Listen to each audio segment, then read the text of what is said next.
The first point that we need to focus on, and we've been saying this, is that there is no government of national unity. I mean, the government of national unity, I think this is important, is formed off the back of a crisis. This so-called government of national unity has become a crisis for the country.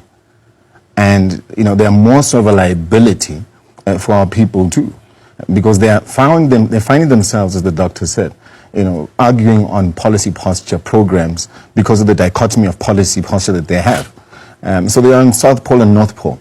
And now the DA now then uses its position, and we refer to them quite honestly as an opportunistic Trojan horse stance, where they are then using their position as an opposition within the GNU, you know, as opposed to now sitting on the other end to try and drive their agenda, and using their political posture within the GNU to then drive, you know, and barter with people's votes. And that's what's happening here.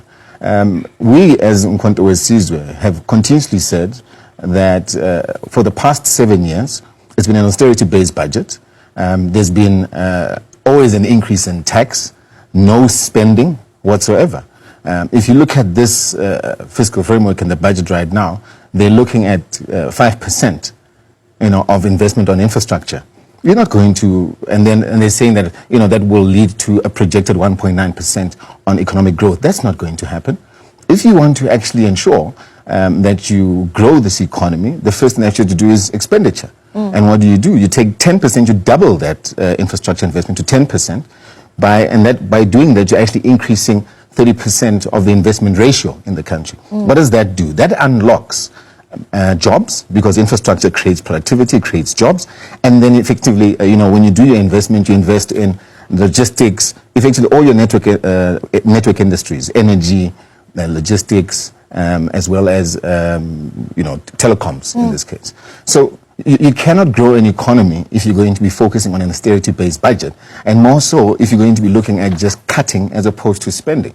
This economy needs expenditure, as opposed to the DA's posture, which we know is driven by business, because this GNU's mandate is imperialistic, you know, informed by neo-colonial policies, and their agenda is just to satisfy business. We're here, as Umkhonto weSizwe, we believe that we're the only party that can come up with programs, especially with our partners in the Progressive Caucus, which are aligned to us in terms of thinking and policy posture, to ensure that we have a pro-poor budget. And the only way to do that is based on the propositions that we've just submitted right now.